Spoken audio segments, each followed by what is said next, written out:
Welcome back to Forbidden Knowledge News. I'm your host, Chris Matthew, and tonight I'd like to welcome Max Igan. Max is an activist, filmmaker, and radio host. He works to expose the global elite's plans for our future. His website is thecrowhouse.com, also The Crow House on YouTube. Max, how you doing tonight? I'm good, brother. Thanks for asking me on. Pleasure to come and talk with you.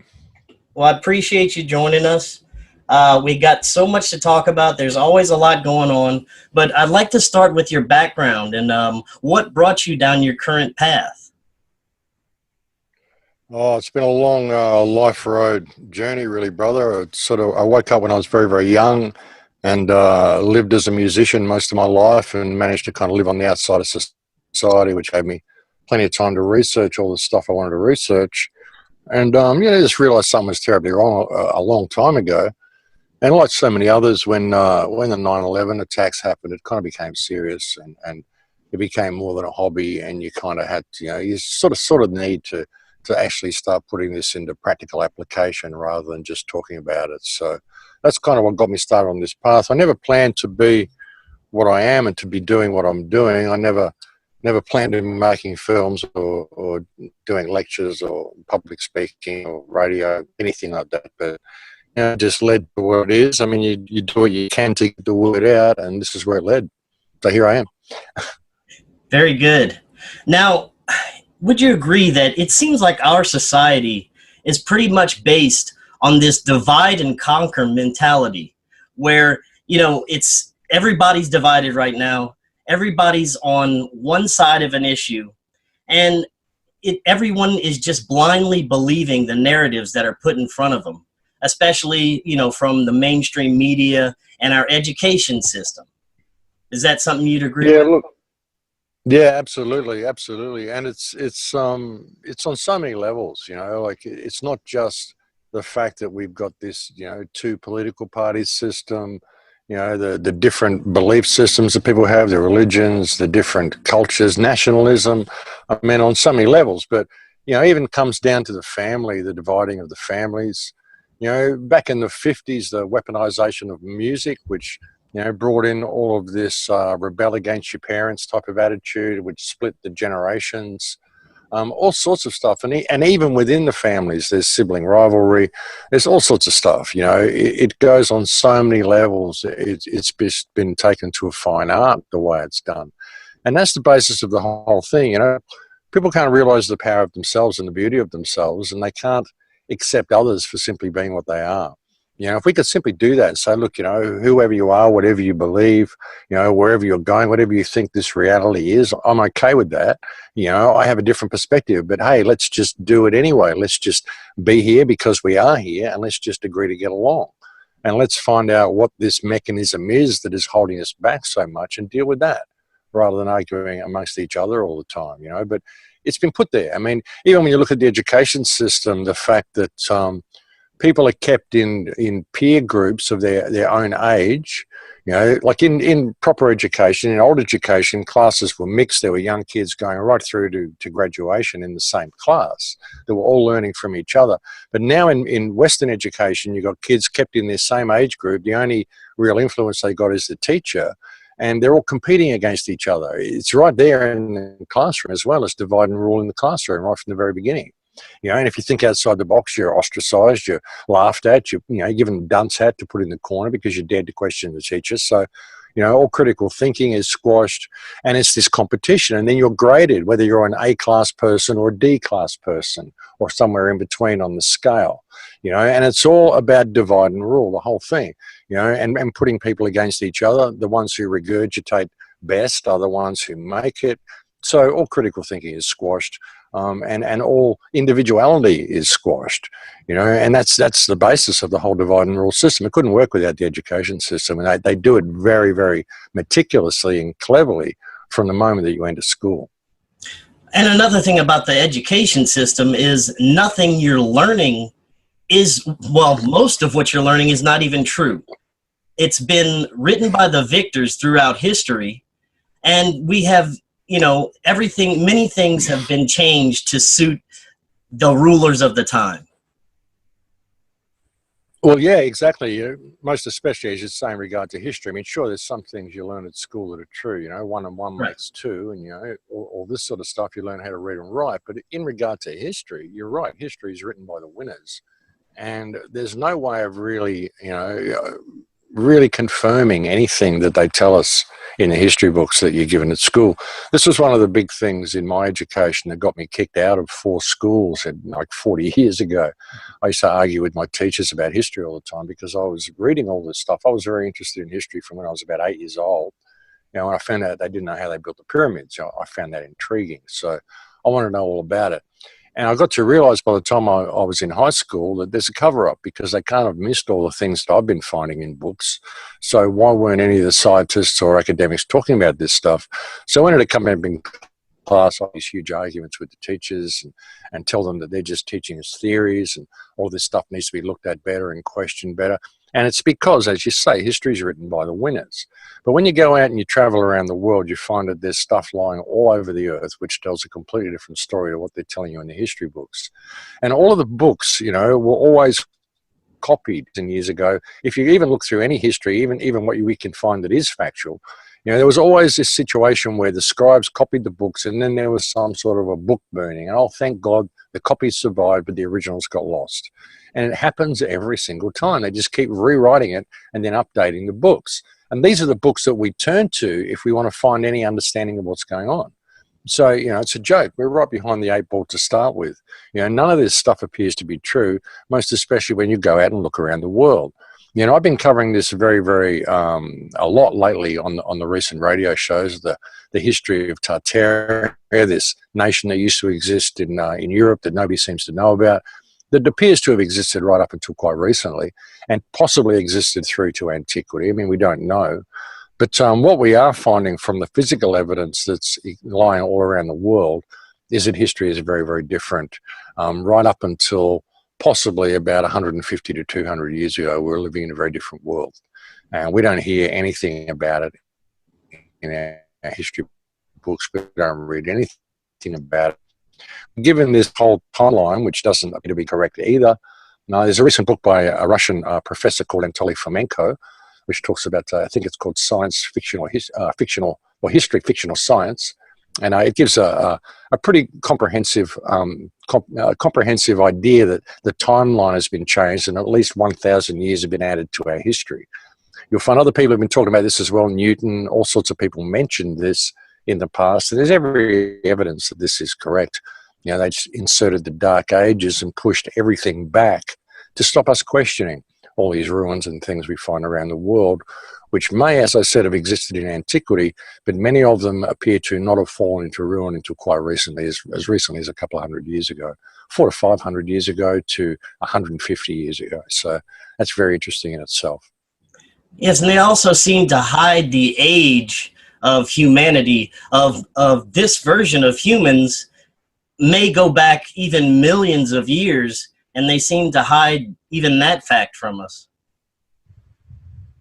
Well, yeah, they hide everything from us. We've been given this really boxed version of history and we're told that everything has to fit within the academic timeline, but there's really nothing to support it. And even when you look at their concepts of evolution through, Australopithecus or whatever it was, up through Neanderthal to Cro-Magnon to Homo sapien, I mean, none of it really makes any sense at all. Evolution may exist, in some degree, in some form. I mean, species may change to adapt to their environment or whatever. But the whole concept that we came from apes doesn't really make any sense. And the concept that they give us of the timeline of when humanity came into being doesn't make any sense because, like you say, there's artifacts everywhere. In fact, the world is so different. It would appear that it's just so different. Even with what they're telling us with these timelines, some of the stuff that we're given, like fossils and things. There's a shoe that was found recently that was made in 1938 or something, and it's fossilized, a fossilized shoe from 1938.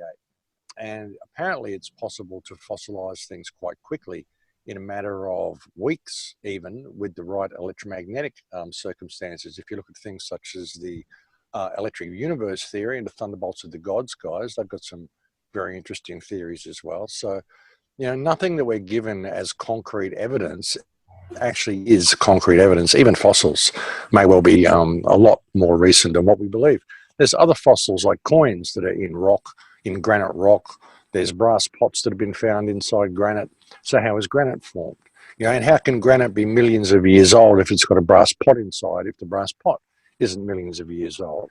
You know, and what is the timeline? I mean, our timeline is completely incorrect. So we've got no real idea of knowing what and when things happened. But what we can very much determine is that what they're telling us is a complete crock. They've just constructed this kind of theory. They've constructed this kind of version of reality, this history that they want us to believe, to justify the existence of the world being in the state that it is today. But, you know, it's all been contrived. It's all been contrived. It would appear that we even had free energy quite recently, and it was quite widespread around the world. I mean, even in saying that it was widespread around the world, I'm not saying that everybody would have known about it, you know, because if you look at things like I've been talking about recently, the concept of the mud flood, the concept that a lot of the civilizations were decimated as recently as, you know, 1800s, 1840s, maybe 1600s, maybe before, but around that time, maybe even 2 cataclysms happened, we don't know. But if you look at that, and then these civilizations were repopulated, if there was free energy there, I mean, the people that are coming and repopulating these places aren't really going to ask about it. It's just something that you do. You turn the light on and the light comes on. You don't question it. You don't ask about it. You know, and they're not even thinking about that because of the situation that they're in, being used as slave labor, whatever. So it's quite possible that this free energy existed, but still only the rulers knew about it. You know, after the cataclysm anyway. I mean, possibly even before the cataclysm, there may have been some sort of hierarchy in place and only certain people knew where the energy came from.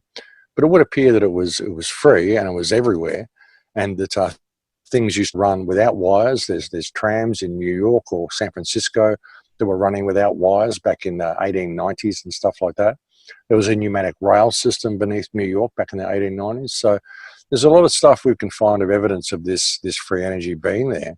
And the fact that there was a previous civilization that was pretty well a worldwide culture that existed up until about 200 years ago. Something happened that wiped that out, whether it was a man-made event, whether it was a war, there was a series of wars, whether it was a natural cataclysm. We don't know. We're trying to figure it out. But something happened to wipe it out. And these ruling parasites that have got control of the world now seize the opportunity to take over and to meter energy and to do the things that they've done now. And really, when you look at the state of the world, it's all based on this need for energy, all of it. You know, need for resources and all the stuff we go to war all about. If we had free energy, none of this stuff would be happening. You know, even the way we have to pay to be alive and collect the almighty dollar in order to be here is because to pay for energy, to pay for the cost of heating our houses, to pay for the cost of travel, cooking our food, all this sort of stuff. If we had free energy, we wouldn't have to do any of this. So it's a really big part of it. And you can see why they would have gone to such an effort to control the flow of energy if it was free. I mean, it may even be free now. Maybe they're just still doing it and they're just metering it. So we don't know. Who knows what the story is. I totally believe that they have this technology. I mean, it's obvious they have technology that could be 20, 30, even 50 years ahead of what they tell the public. And free energy may very well be part of that. And, you know, speaking of technology now, it seems that there's good parts, but there's a lot of bad to it. They seem to be using technology for a lot of aspects of control now. Is that something you'd agree with? Oh, yeah, very much. You know, the whole 5G system. I mean, all the surveillance technology that we carry around with us, you know. And what you were saying before about the, I missed it, I lost it. But when the cataclysm happened and these parasites took control, I think that they already had the technology. I mean, I think the technology we've got now is not new technology. I think it existed before the cataclysm. I think that it's very likely. I mean, we all know there's underground bases, deep underground bases all over the place. Right. And you look at the concept of the foundlings, the orphans, the foundling trains, the orphan trains, the repopulation of the world with children that happened in the late 1800s. Around about 435,000 children were trafficked around the world in 1 year, around about 1888 or something like that, 1878, something like that, circa 1880. And you think about this, you know, where would all these children have come from? Perhaps they came from underground bases. Perhaps there were children, the foundlings, that's where they were taken. Perhaps then they were brought back and that's where they all came from. Even stories such as the Pied Piper of Hamelin, you know, the old story of the man stealing the children and taking them underground. You know, and that, if you go and look at the history of Hamelin, you'll find that that's actually relates to a true story, a time when their children were all stolen from them. So you've got to wonder how much truth is in some of these tales.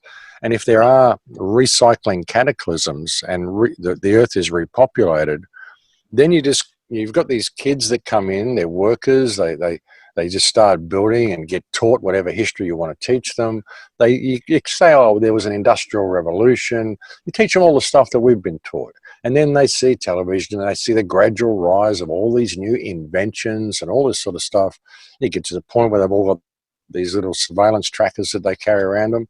Would make it really easy to find people if there's going to be another cataclysm. Everyone's got a cell phone, everyone's got a GPS tracker on them, you know, everyone's got a microchip or whatever.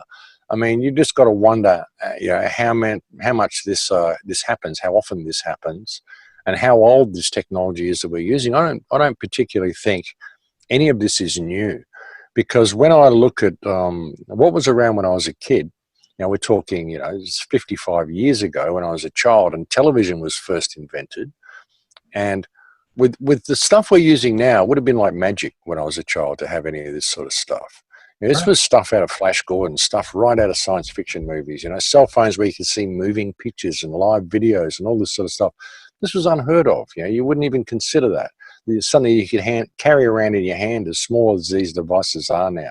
And they're getting smaller and smaller and smaller and smaller, to the point that we've even got little headsets we can put on and have a display in front of our eyeballs. So, you know, it's quite miraculous when you look at it. And when you look at technology, I can't see how this has been a natural growth of technology, that we would have had what we had 50 years ago to have what we've got now just in 50 years.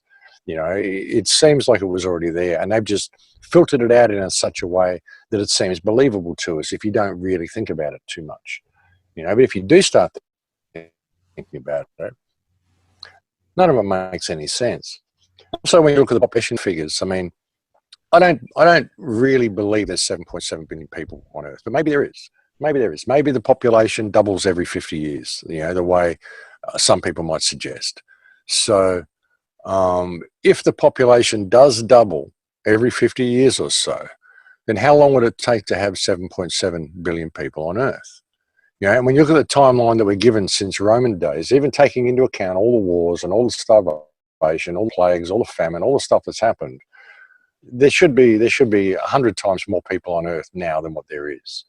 You know, if there wasn't a cataclysm 200 to 400 years ago, and that we've grown to this figure over the last 200 to 400 years, you know, so nothing really works. None of the figures we're given for anything work, and that's the problem. You know, when you really start crunching the numbers, nothing that they tell us about the rise of technology, the rise of civilization, the population figures, the timeline, anything, none of it works. So, you know, that begs the question. I mean, we've been lied to on all counts. I put out a video recently called "Everything is a Lie," just trying to explain to people that nobody knows anything. Nobody really knows. I mean, even the stuff that I know, all I've had to go on is the history books that I've looked at, Right. and the stuff that I've read, which is often just the opinions of other people, which is based on what they've read. You know, so what have we to go on based on first-hand knowledge and first-hand information? All I can really be any authority on is me, and that which I've actually gone around the world and seen for myself. And all I can really say is that I have questions, and I think they're valid questions. I also believe that if you ask the right questions, well, Occam's razor says that the most simplest answer is probably correct. So, you know, if you ask the right questions, then the right answers will present themselves. So that's what I've been doing with the radio show for so long, is just encouraging people to think and to try to encourage people not to be putting out all these positives and saying this is, and arguing with people about it, because, you know, everyone's got a piece of the puzzle depending on what they've looked at. And if we can agree to disagree on things and put all this information on the table to discuss it without having a vested interest in being correct in any of it, well, maybe we'll find out what's really going on here. Because, like I said, all we really know is that everything we've been told is a complete crock, because none of the numbers add up. Nothing adds up. None of it. Right. And there's no way to have these definite for sure answers like a lot of researchers claim to have. You know, it's all nothing. There's no way to tell if anything is true now, just like you said. Now I want to move into the technology we have now and how you feel it's affecting the youth of today. I mean, I come into contact with a lot of younger people, and it seems that they don't have the same communication skills they used to. They rely on their cell phones for almost everything. What are your thoughts on that? You know, it's been designed that way, you know, to prevent people from communicating with each other and to take their life skills away from them, to take their communication skills away from them. A lot of people can't even find their way around their own city now without a GPS. You know, there's new laws come in Australia, I think in Victoria, on the trains. There used to be two silent carriages on the trains, the first carriage and the last carriage, apparently. No talking in these trains for people who wanted a quiet trip to work or whatever, you know. But now apparently it's all carriages except for two carriages, number 4 and 8 or something, and nobody can find, nobody knows where they are. But apparently it's most of the carriages on the train now are now silent, and if you talk to people, you can cop a hefty fine. So they want people disconnected. They want people stuck on these mobile phones. They want people not talking to the person next to them. They would prefer you to be looking at your cell phone and getting that download from there and getting that radiation from there and all the stuff that these things put out. You know, these things track you everywhere you go. They listen to every word you say. But you just got to have a conversation in the room with your cell phone on, and you'll find that you're getting ads for whatever you talked about on Facebook when you log back on. Right. You know, because your phone's listening to you. And even your friend's phone will be listening to you. It'll recognize you through voice recognition, and it'll put ads on your page anyway, even if it's just your friend's cell phone listening to you. And I've had this happen to people. You know, a woman talking about massage oils, how to make homemade massage oils, and her friend's cell phone was in the room. And when she got home, there were ads on her Facebook page for homemade massage oils because her friend's phone had been listening to her and recognized the voice. So this is where it's going. It's a massive amount of surveillance, and it is removing people from all of their basic life skills. People have these little personal assistants for everything. You know, they use their phone to sign into places, to shop with, to do everything. You know, buy books, read books, Amazon, whatever. You know, and everyone's buying everything from Amazon these days. So, you know, Amazon's going to take over everything soon if we're not careful. Soon you won't even be able to get real information because Amazon will decide what can and cannot be published as a book, you know, and what you can and cannot read. You know, and it gets all people locked into this social system and into this social media system, and then it can judge them according to their social credit points, like they've done in China. Right. You know, which is coming to a place near you. They've done it with phones now. All iPhones now have a trust score.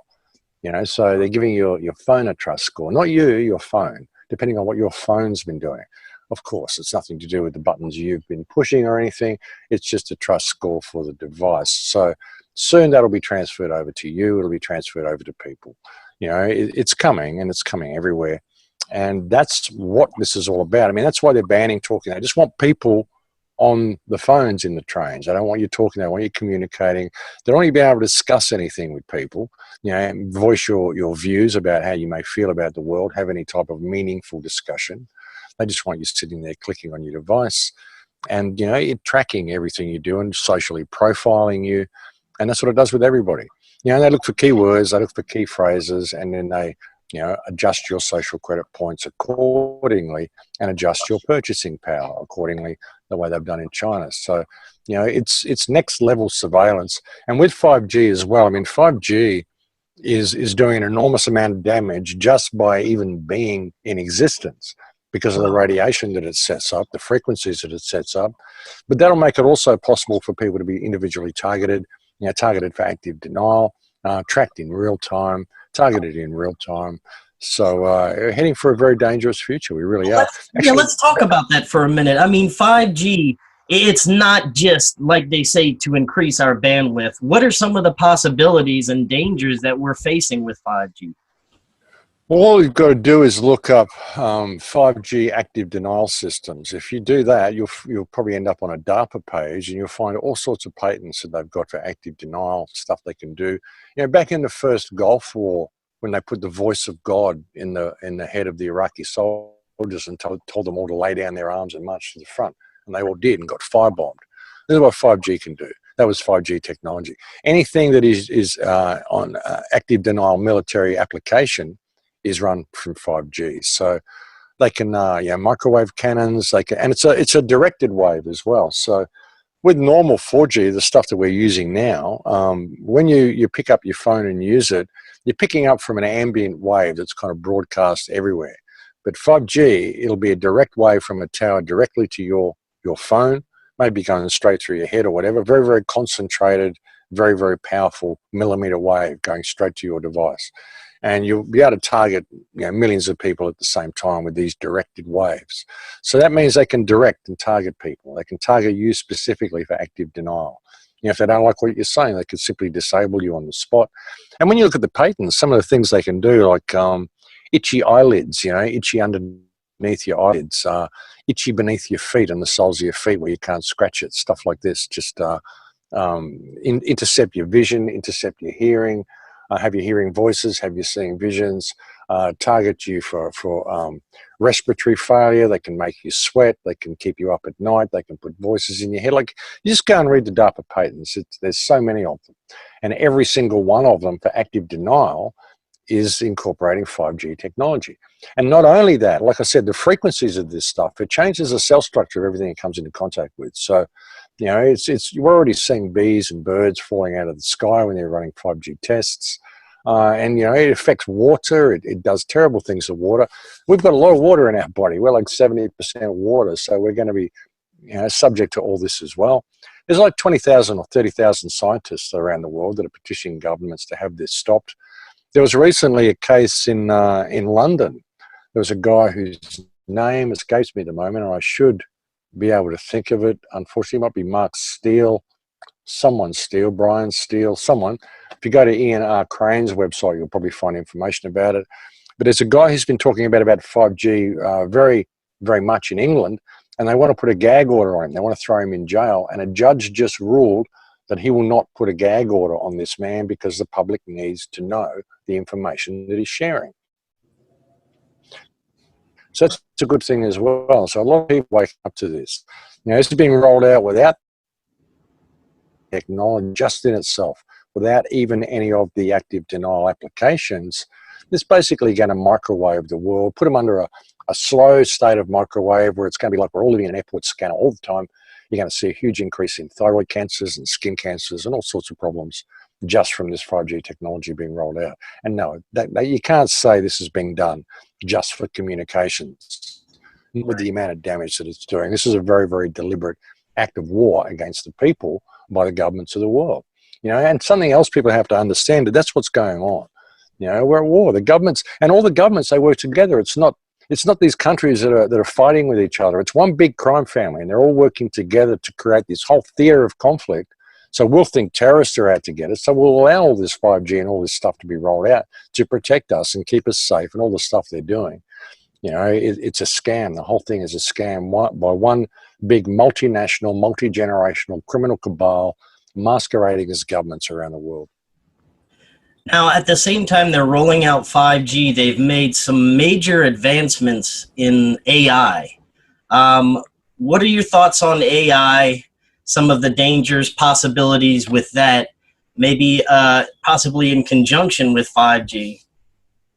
Well, the AI they're rolling out, people have a weird concept about AI. They're expecting, something like Terminator or something like, Ex Machina, or, something, that's like a human and can think like a human and all this sort of stuff.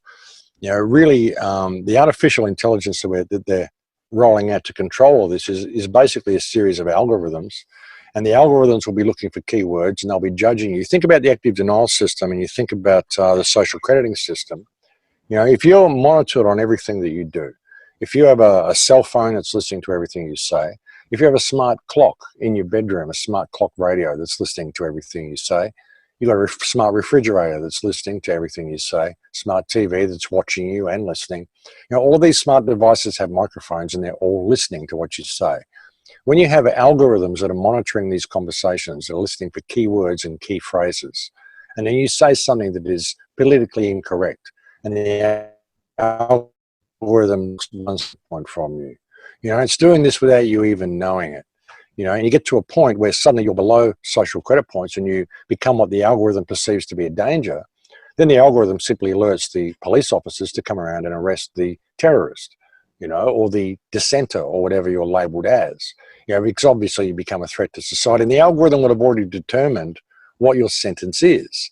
You know, so this is what, you know, it'll eliminate court systems and all sorts of stuff like that. So the algorithms will decide who is criminalized and who isn't based on the social credit score that it gives them. And it's who determines this social credit score. When you look at the politically correct society we're leading into, where it's becoming illegal to say boo to a teddy bear, you know, what constitutes terrorism, you know? And when you take this further, you look at the whole 5G system. You know, this is an active denial system that gives you the capability of microwaving an entire city should you wish to do so. So let's look at this in the case of a wartime scenario, and all these wars are you know, theater anyway. But let's look at it. You know, if you've got a 5G system that's protecting New York, or it's over New York, and suddenly New York or suddenly America goes to war with China, and China finds out how to hack that New York 5G system, it could simply turn it on and microwave the entire city. Bang, there goes New York, everybody's fried. You know, so you can't have that happening. So you need to put a really effective control system over that. It needs to be run by AI to roll it, you know, to do that, because you can't have the time for human error. You know, if you suddenly get a signal, oh, the system's been hacked, we're locked out, Russia's in there, you need an AI, like an antivirus program, just going to, you know, locate that hack the second it happens and you know, completely neutralize it the moment it happens, so that the system can't be hacked. You know, so you have to give lethal control, or you have to give control of a system with lethal potentiality to AI, and this is what they call clause, which is cyber lethal autonomy for world security, and this is done through strong AI, what they're calling strong AI. Strong AI is basically AI that has that capability. Strong AI that can make decisions on its own, that can act in the physical world, and if the system has lethal autonomy, if there is a terrorist threat, then the system will simply be able to neutralize that threat straight away. And the system will be able to determine what the terrorist threat is based on the algorithms. But like I said, when you've got all these politically correct algorithms, where anybody who says boo to a teddy bear or questions government authority in any way is suddenly deemed a terrorism by the algorithm, a terrorist by the algorithms, and suddenly you're targeted for active denial, they can simply take you out. And that's the way it is. And if it gets to a situation where the AI has complete control and it's a completely autonomic system, Clause AI, it's fully up and running, and the system has cyber lethal autonomy, you know, when it gets to the point that, you know, it starts controlling things the way we don't like, and the people, the scientists, the people, the programmers try to get back into the system, to reprogram the system, to regain control of it, what's to say the system won't then perceive humanity as being the threat, and humanity as being the virus, and the system won't differentiate between humans. It'll just be all humans are now the threat, and so humans need to be eliminated to protect them from themselves and to protect the system, because the system is what it's all about. And the system is becoming more and more autonomic, so it only needs enough humans to run the infrastructure. So that's what we're doing. We're kind of creating this whole artificial intelligence ourselves. And when you look at it, even our concept of artificial intelligence, really it's autonomic virtual life is what we're creating. And when you think about it, you know, your system, your body is an autonomic system. And, you know, everything is self-regulating, self-functioning. You know, you have to think about pumping your blood around. You have to think about breathing. You don't have to think about your heart beating or your lungs or your spleen or your liver. It's just all automatic. It just all happens. It's an autonomic system. Same as any plant, any animal, it's an autonomic system. And you can't have consciousness in a system that is not autonomic. If you did, I mean, you'd be sitting there thinking about the running of your body. You wouldn't have anything else you wouldn't have any time for anything else if you had to think about it. But once it is an autonomic system, it needs some form of intelligence to regulate it, which is how your consciousness can be there, the fact that your body is autonomic. So once we create a fully autonomic internet, and if you think of AI as being autonomic intelligence, then once it becomes fully autonomic, then it becomes a form of virtual life by default. You know, and what is life? You know, life is simply an energy, it's simply a consciousness. And what will be the consciousness of this virtual life that we're giving the internet? You know, because when you think about it, you know, everything we do is tracked, everything we do is monitored, it's cataloged, it's put in a little place, and it's looked at, and it's put in perspective with everything else by the system. You know, you can think of every person who plugs into a computer and types into Google and chats to people as a neural node of the brain of the virtual life that is the internet, and it's learning from us, and it's learning how to treat people from us, and it's learning everything about human beings from us. You know, and when it gets to the point that it is a fully autonomic, self-regulating, self-correcting, self-healing system, then it becomes a virtual life by default, whatever you want to think about it.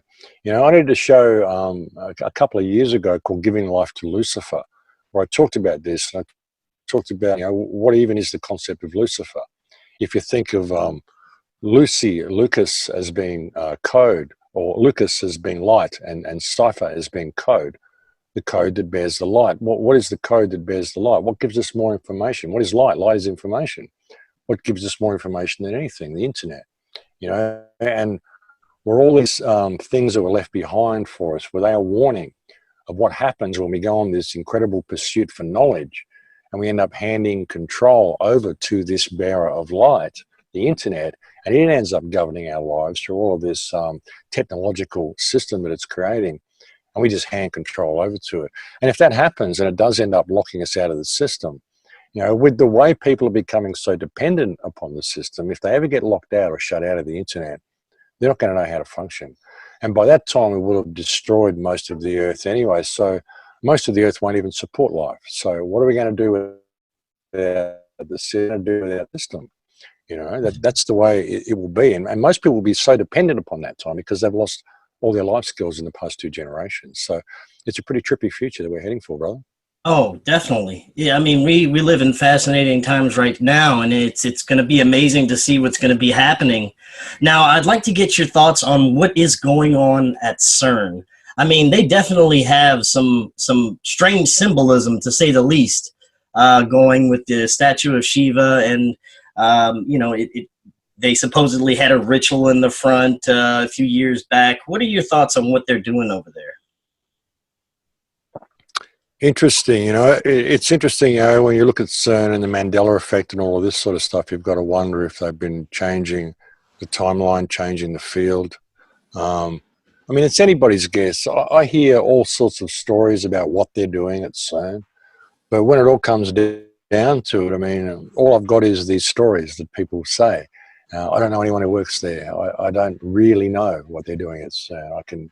I can guess all sorts of things. I mean, perhaps they're trying to open up some sort of portals between worlds. Perhaps that's what these quantum computers are doing. Perhaps a lot of the stuff that we're talking about now, even that AI that I was talking about, that whole Lucifer system, perhaps that exists in another quantum, in another parallel realm, and that came through and that interfered, and that's where the parasites came from. Who knows where it came from? But I mean, I'm sure there's a lot of information people can go and look up on CERN, but, you know, what they're looking at are people's opinions and people offering their best guess about what they're doing. You know, like I said, I haven't got any first-hand knowledge to go on, so if I offered you an opinion, it would be simply my perspective on someone else's perspective, and it would proceed to muddy the waters a little more. Right. Because I haven't got any real information to give you, you know, so... yeah, it's anybody's guess. I think they're definitely messing with the fabric of things. To what end is anybody's guess. It's another question. Now, what do you think about this mass awakening that seems to be happening worldwide? It seems a lot of people are waking up to some of the things that are going on, but on the other hand, it could be manufactured. It could be made to be happening this way for some reason. It could be being pushed this way. We don't know. What are your thoughts on this new awakening movement? Look, I think there is an awakening happening, but I do think to a degree a lot of it has been pushed and been contrived. Right. You know, I think this is actually what 9/11 was about. I think 9/11 had a twofold purpose. It served to kickstart the war on terror, But they also made it so sloppy that it would create this whole truth movement. And it was a fishing exercise to find out where we all are. We've got all these surveillance devices and tracking devices, and the internet started off with something really free where you could do anything. It became more and more under surveillance, more and more lockdown, more and more about knowing where everybody is, more about tracking all the neural nodes, as it were. So, you know, I think that all of this has been a fishing exercise, and that the awakening, a lot of people are awake to the fact that something's terribly wrong, but a lot of people still don't know what it is, and a lot of people are still looking for the remedy in government, you know, and I can't see that there's any remedy in government. You know, even with what Trump's doing or whatever, I mean, Trump looks like he's doing good things on the surface as far as the Q narrative would have you believe, but if you look at it on the international stage, he's done some terrible things. Like he's selling weapons to Bahrain. He's, you know, even the troops he's bringing back from Syria. You know, there was only 300 troops in Syria or 5,000 troops in Syria when Obama left office. And Trump put 20,000 troops in there or 2,000 troops. That's why there was 300 troops in there. And Trump sent 2,000 troops in there when he got office. And now he's saying he's pulling the troops home. He's just pulling back the 2,000 that he sent in there. So, you know, it's all six of one and half a dozen of the other. He's not doing anything. You know, weapons sales have gone up. Sanctions against other countries have gone up. He's been absolutely brutal in regard to that. So, you know, all of Obama's foreign policies that people caned him about, you know, Trump's just been like that on steroids. It hasn't been reported. So, you know, there's no remedy in government. And, you know, people need to realize that the awakening that they're feeling and the only real way out of this situation is for a true awakening. It's like I said before, learning how to appreciate people, learning how to appreciate others, and stopping the divide and conquer mechanism, stopping the racism, stopping all of the divide that's been put there. And so many things. I recommend people look at the work of a man called Dan Calloway as well, who's done a lot of research into the fact that the slave trade is completely bogus as well. And this is a lot of what has put the blacks and the whites against each other. And it's all bogus. There's so much of it didn't happen the way we're told. So many of the black people in America are actually Aboriginal Americans. They're Native Americans. And there were black people all over the world. In the Tartarian culture that existed before this one, it was very mixed races, but it would appear that they were actually respected each other because they weren't competing for energy and all of that sort of stuff. So, you know, the world, it was very, very different to what we're told. And so all of this stuff should be put down. So, yeah, that's the real remedy. That's the real solution. It's got to be in the hearts of the people. People have to realize that this whole system is fiction.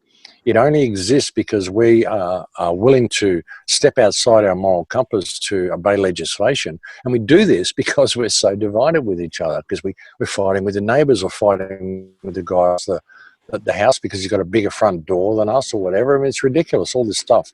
Like I said, it's on every single level. Even families are fighting with each other. So, you know, all of the problems that we face all of the division that we face has all been contrived and been put here by the system. You know, if we could just take that moment to step back and just put on a new perspective, see things through real eyes, you know, realize what you are and realize what other people are, you know, we could literally change the world in a day.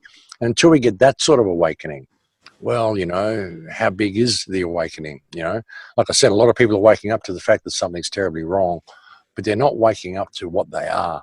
And until they do that, well, we're not really going to get anywhere. And the moment they do that, they don't have to actually do anything else.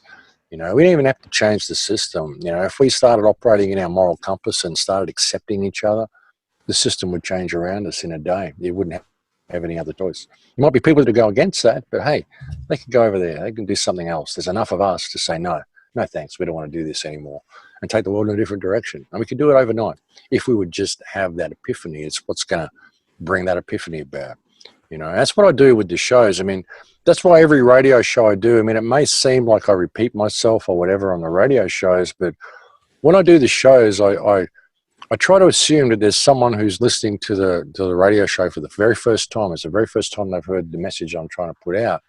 So I'll tell them what the problem is, and then I'll try to offer the solutions that I've been offering for the last 10 years. But I always try to provide enough there for regular listeners to get some information and get some, you know, a little bit further on their journey. But I always assume that there's people listening that have never heard this show before and are getting this information for the first time. So, I think if we approach things that way and just be gentle and just, slowly move forward, and if people listen, we'll move on to the next and lead by example in what we do, well, maybe we'll make some difference. But that's the sort of awakening we have to have. It has to be a true awakening of who and what you are. And until that happens, well, yeah, it's a long battle. But maybe that is happening. I think a lot of people are getting that idea now anyway. Certainly more and more people are talking about it anyway. Yeah, I definitely like to hope so. I mean, I agree with you 100%. If we just made the little improvements on ourselves every day, and it would reflect outward. Now, for the last few minutes, I'd like to get you were talking about Trump. I'd like to get a little bit more about your take on Trump. My take is I don't trust any president. I believe that they're all just talking heads. I believe that they're puppets for whatever agenda they're pushing at that time. It seems like this time they're really pushing a division agenda to divide people. What are your thoughts?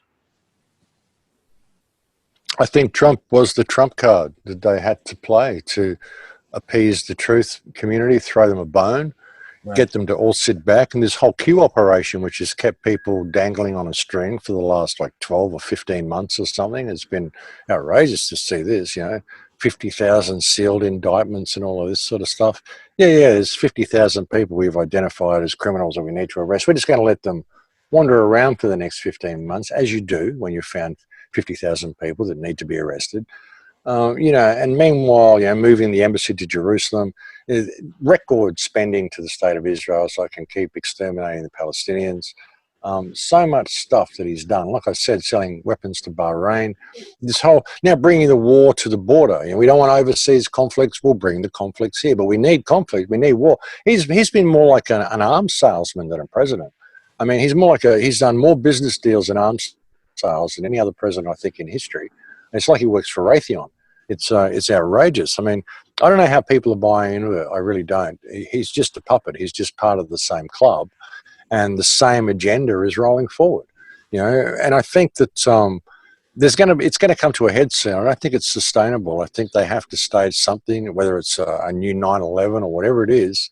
They have to stage something because this whole Q narrative, and even Trump himself has been stringing people along so much. And they've really set him up to look like the underdog, the battling president, desperately trying to get the wall up, which I would suggest is to keep Americans in, not to keep Mexicans out. So, I don't trust him at all. I don't trust one single word that he says.